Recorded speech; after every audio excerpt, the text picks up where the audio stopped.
What's going on, guys? It's Madman Plant, and we have their Home Growers Championship here in Basom, New York. And what's really cool is we're actually on our reservation. We got Jesse and Ruby. Introduce yourselves real quick. These are the land owners. Hey everybody, my name's Jesse. My dispensary name up front is Shaman, and we're located in Seneca Territory, right here in Western New York. And this is my lovely wife. Hey guys, Ruby Spring here. My store is Native High Mart, and that's on the Cattaraugus Indian Reservation in Irving. It's about an hour from here, but we coexist in both worlds. We kind of, he helps me out at my store and I help him at his. We put the event on here at the Shaman event ground, so we're kind of always collabing and doing things. Fantastic. Well, it's been a great day. Today's actually what's called Education Day. So we've had tons of speakers and educators from mycology. I think there's a tripping class going on, mental health, DWC. And it's been really good because, a lot of times when we're at events, you always see consumers. But the people that really have their hands in the dirt and really understand the plant. And I think as a person, I've only been growing for 4 years. Before 4 years ago, I didn't know anything about weed. When I first started growing, I didn't even know where the weed came from. I thought you piled up the leaves and smoked the leaves. That shows you my knowledge. But by being in the community, I not only built a brand, but I built a way to really, truly understand more of the value of what this plant provides. So this is an Indian reservation. Correct. That we're on. Yep.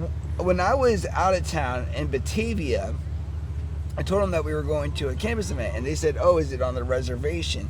It seems like the reservation is a very well-known place. Explain how we're in the middle of nowhere, and there are more dispensaries than gas stations, okay? Right. Like, you're more likely to find a dispensary around here than a Burger King. I mean, if you think this is bad, my res, there's 13 within a mile, 14 within a mile radius, and they're still popping up. Like, it's crazy. But I mean, I think the crazy part of that is just, it's our time, and to, and that brings me to one of the greatest points of having this is the informational part of it, providing the information and how to be self-sustainable, because that is so important, and something that we've really always geared our businesses towards is providing the information, the foundation, the information here. And I know once it gets built up more, even on the growing part and the mental aspect part, because being native and dealing with those generational problems, and also which goes right into poverty, and this it was always relying on the cigarette business to be able to put food on the table and do that, but to be able to diversify into a plant that you can grow yourself, and then from there you can do so many different things with it. Bake, oils, the plant itself, growing, cloning, like there's it goes on, and that's kind of where we between the two of us, we have 7 kids, so we've always said, which way do you want to go? Like you have 7 kids or are old enough yet to have 7 kids. Like, that is just incredible. Well, here's another shocker, but we just found out we're going to be grandparents. That, congratulations. So, yeah, and I'm so ready for this joy of life. Yeah, exactly. Yeah.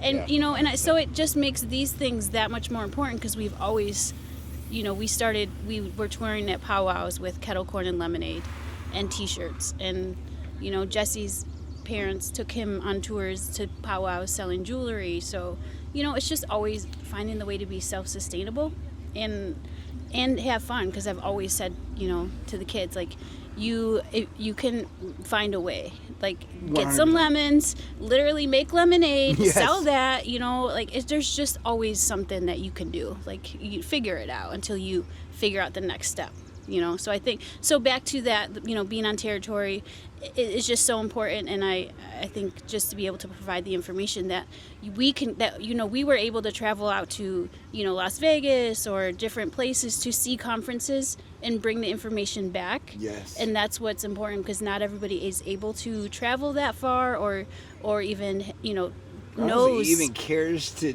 get that ingrained in the community or industry, to be educated, and I think in a way it's, you don't know what you don't know, and sometimes ignorance is bliss, and some people just don't care to know.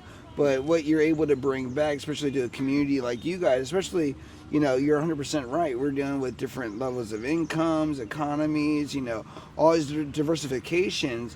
And if one person can just learn information like you or Jesse or anybody and share that, that's power. Exactly. Right. I think for me, I knew that,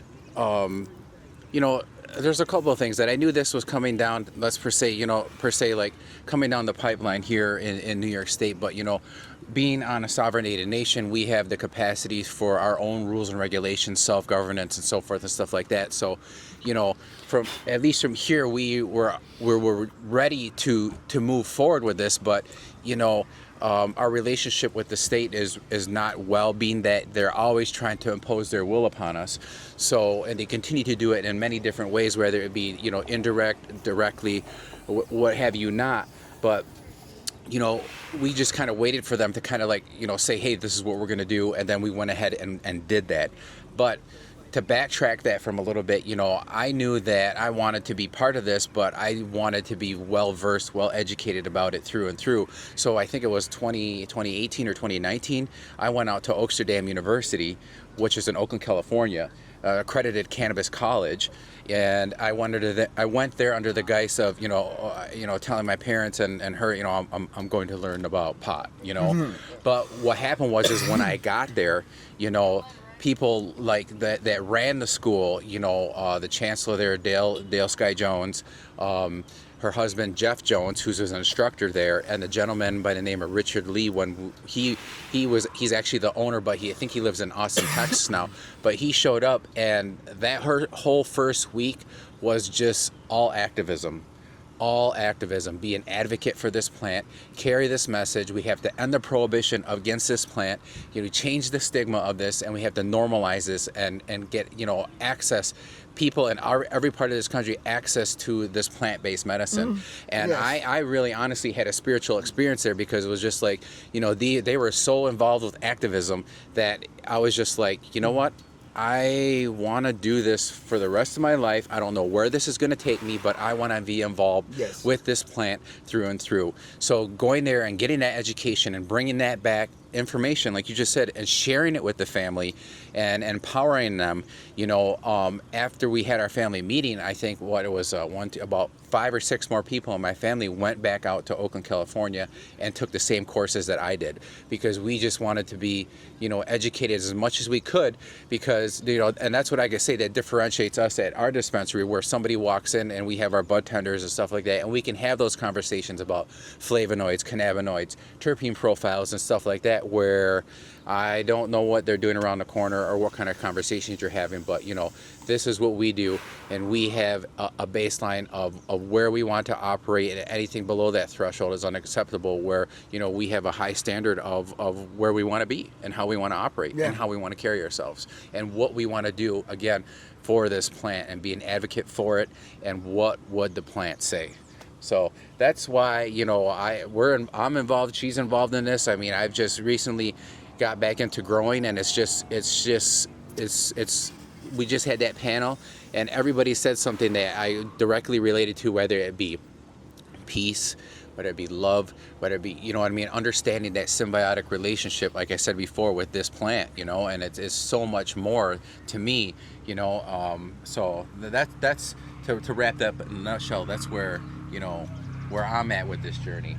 So, talk about a little bit about the panel. You were a part of the mental health panel. Thank you so much for being a part of it. Yep. What did you think about the panel, and what type of value do you think it brought to an event like this? That was absolutely amazing, and to have so many people, so much diversity on that panel, and coming from different areas of life, whether you're a grower, the other lady was involved in mental health and the educational aspect. I was talking to the CB Matt from, we've known Matt for many years now. He's a really good guy. Colorado Fresh, there's a plug for him, but just an all-around good guy who's vested into the one cannabinoid of this plant as well, and understands the benefits of CBD. So I mean, it was such a really fun panel, and I had a really fun time. So thank you for allowing me to sit and be part of that. Yeah, no, I really appreciate that. And one thing I love about the panels are, when you think of like cannabis events, like we talked about when we first met, you don't necessarily think of a mental health panel, but there's so many people who are coming here to just escape for the day. Sure. Or to visit the dispensary and then go to an event. And when you can have that and you can be like, wow, the community does care. The community can be soft and vulnerable, and we can be safe together. And safe space, just like the reservation, which is, I think, one of the lures to coming here is, doesn't seem like you can really mess with cannabis if you're on the reservation, since you have your own governing laws, and there's a lot of things that you could probably do here that you can't do out in the real world. And those type of safe spaces, those types of environments are also breaking and building grounds for individuals, especially on the spiritual, the mental health, the wellness, and there's a lot to learn. And that's what, and my aspect is we need to resort back to, the army guy, what was his name? That gentleman, I know who you're talking about. He was talking about, being on Wellbutrin and all these things. I've been on Wellbutrin. I've been on, not Adderall, but Ritalin and Concerta and Vyvanse. And it works for ADHD if you want to make a zombie out of a person, but it doesn't leave 100%. Much of a person. 100%. Like he said, I self-regulate on cannabis. For me, I feel like it works for me in a way, even mushrooms. Like, I've been very big into mushrooms lately, and how that works. Because I have ADHD, I have depression, I have anxiety. And when I'm on an SSRI and I can take something that's natural and feel 10 times, maybe 30 times better, and be safe, responsible, educated, aware, in my tune, no wonder it creates such an uproar. Sure. That's that right there is a combination that makes you powerful, and it's dangerous. It is. But I want everybody can tap into that. But it's that, and I for me, the panel was very refreshing for everybody to just be open about their experiences with that, because if one person shares, and it helps slowly erase the stigma of it, and I hope you take this in the best way, but I wouldn't know that you struggled with all those things, like seeing you, if I had never seen you on Instagram or anything, like face front. And a lot of people are like that. Oh yeah. They're able to self-medicate and maneuver through the day because of that, and that's huge. Like, for me personally, like I use it medicinally. If I've struggled with migraines the past 4 months, debilitating in my room, lights off, and oh wow. Yeah, it's been really bad. Before that, when I was in high school, I would smoke all the time, and the other thing that stuck out to me was when, the same gentleman, when he said he didn't know he was self-medicating. He wasn't aware. It was doing something for him, but the knowledge wasn't there. So as soon as the knowledge is starting to be shared and open more, the more the knowledge is shared and out there, then somebody hears that and they're like, oh, maybe I didn't notice before, I'm not as anxiety ridden, or, just those small things, because sometimes it's not like, as a parent, like, oh, I smoked and now I can walk better, or now I can walk at all. Sometimes it's just, oh, hey, I got off the couch today. It really is that life-changing for some people. So I think just every little bit of everybody's story really does make a change. I know it sounds like so corny, but really, it just, and if anybody hears one little piece of that, keep sharing the stories and all that, because dealing with the stigma of things, like you said, is it's okay for parents to take their kids to the football game where everybody's trashed, but God forbid somebody wants to take a joint in or something, or and they can't even. But it's okay, because you can bring your kids to there, or the concert, and there's fights and foul language, and I feel safe, and we bring our kids to the events that we throw, because we know that the people this is our community that we've created. and we know that it's a safe place, and there's not going to be anything crazy going on, Yeah. because there's not alcohol being served here. Like, it's just a whole different environment.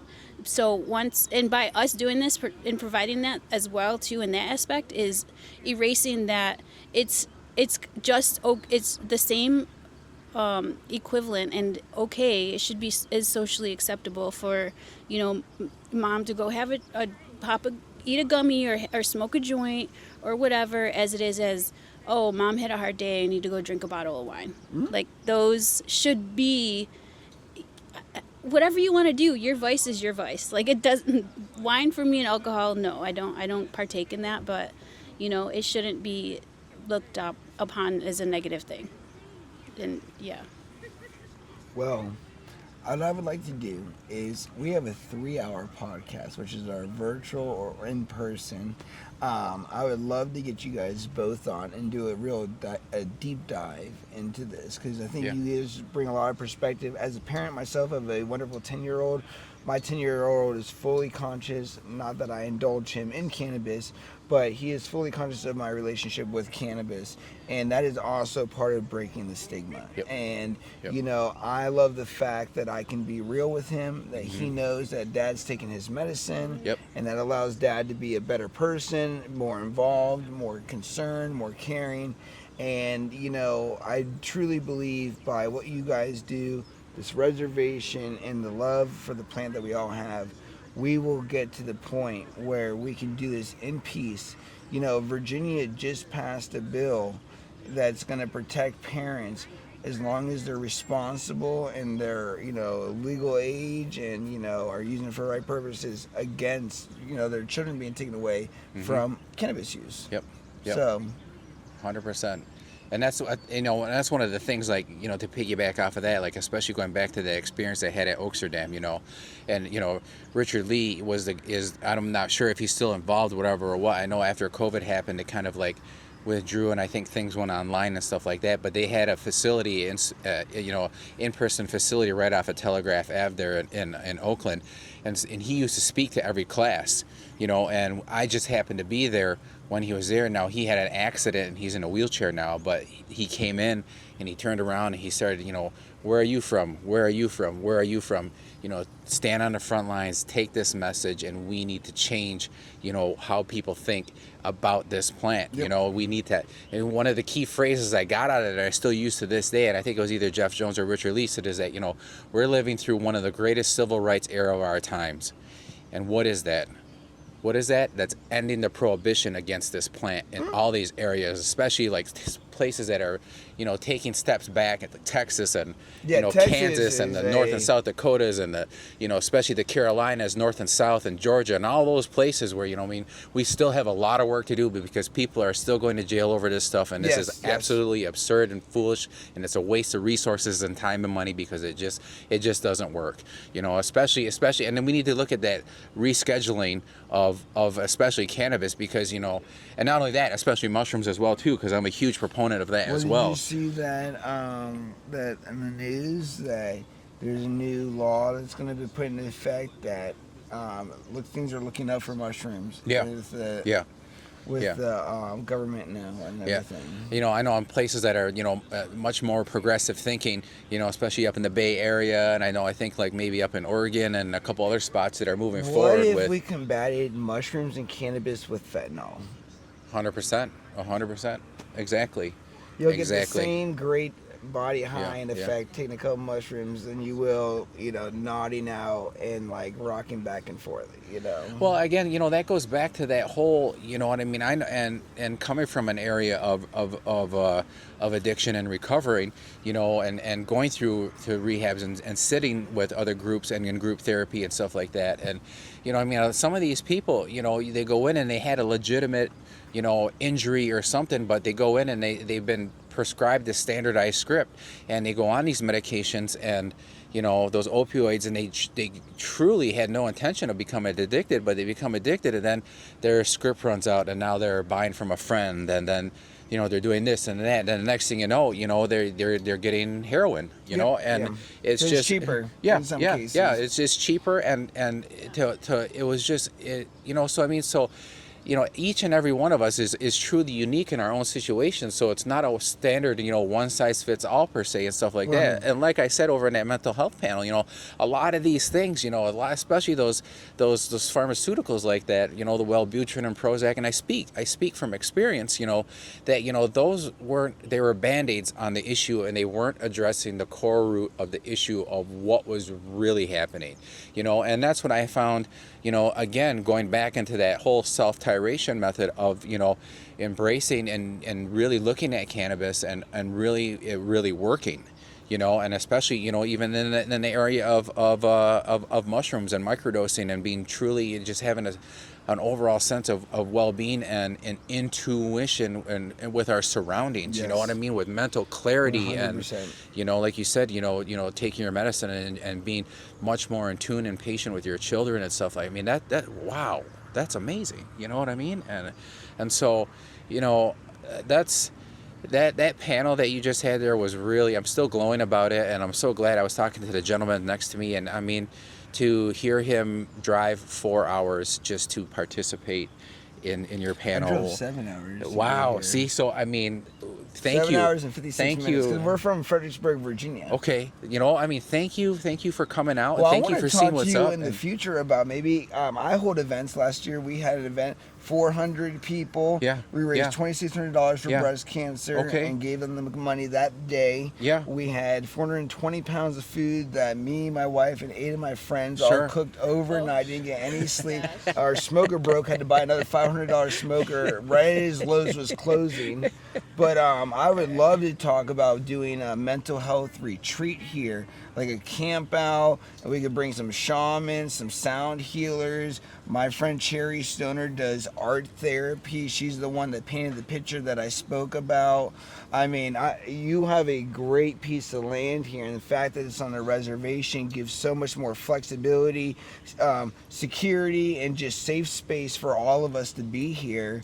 And this is a beautiful, beautiful land, so I would love to honestly talk about doing something that is just specifically about wellness, like yoga people, a giant panel, maybe a couple different panels, stuff like that. I think that would be awesome. That would be amazing to be able to offer. That would be really great.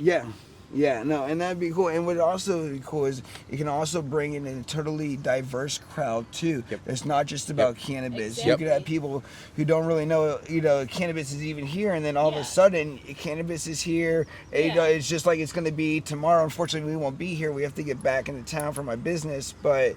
No, this it's just such a beautiful place, and I'm just so glad to be here. Yeah, we appreciate you making the trip out. I mean, I do have to mention, because we are on, the Tonawanda Indian Reservation, that, part of what we're doing tomorrow and is people, when they pay for parking, we're charging for parking this year, and I'm doing a raffle auction, and the proceeds are gonna go to towards the Stamp Act. Okay, So, and and tell people the Stamp Act. So it's the Stamp project, and it's about it's right on the territory line, and it's this massive power plant, and it started out as Edwards Vacuums, and then that kind of got stalled. I think it's been 12 years that they've had this plan in motion. All the facilities are built over there. Niagara Mohawk put up their power lines. They allocated the power there, but it's not going yet. So the people in charge of the whole, I guess, program and to bring awareness, because the surrounding towns, even right next to us in Alabama, a lot of them don't even know what these buildings are for and what they're doing, but they put it right in the middle of the nature preserve.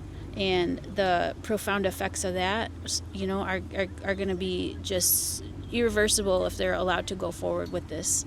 And what they're trying to do now, because they've put a stall on so many different things, is now they want to turn it into a data center, which means 174 huge air conditioners that have to be running full time, because, God forbid one of the computers go down and they have to use the generators they need the however 1,000 gallons of diesels on hand on property to fuel the generators so that their air conditioners run, and the noise pollution, the harm of the waste, because the creek goes right through the res.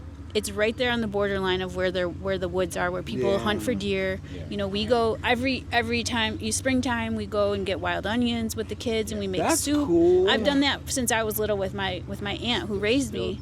Sticking to our traditional culture and stuff. I love that. All these things are under attack, essentially. I kind of want to do that with you guys. Oh, for sure. Come on out. We'll show you. And going back, if this goes through, that's not going to happen. Going back to what she's talking about, that Stamp Act is a science, technology, and manufacturing park, and essentially, it's backed by huge grants and loans. Millions and millions of dollars are at stake and stuff like that. So it's so close to the reservation, and if you drive over there, those hydrogen tanks over there and stuff like that. Essentially, and a summation of all that is that it is an environmental time bomb waiting to happen, and it's so close to the territory that there's just so many cons as there is to pros against it, and I think there's just a better way to utilize different technologies in a much safer manner that don't have to rely on things that are so much more volatile, but also so detrimental to the environment here.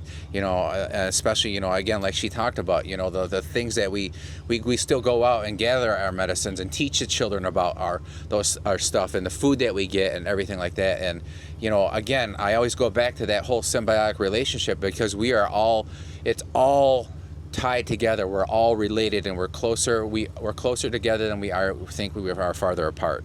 And so that over there is just, we're just trying to fight it, and they've been fined so many times by the EPA and stuff like that, and it's just especially because it's just so close here to the territory that it's just in very simplest terms, it's not a good fit for this area, and we need to find a better way to whether it just goes to I don't know what, we're open to suggestions, but we will continue to fight it to our utmost to make sure that that we get our voice heard, and more so being protectors of the land and protectors of the environment, that that is our duty, and we will continue to do that and protect our mother and make sure that that again we're a voice for her, and especially with that project over there.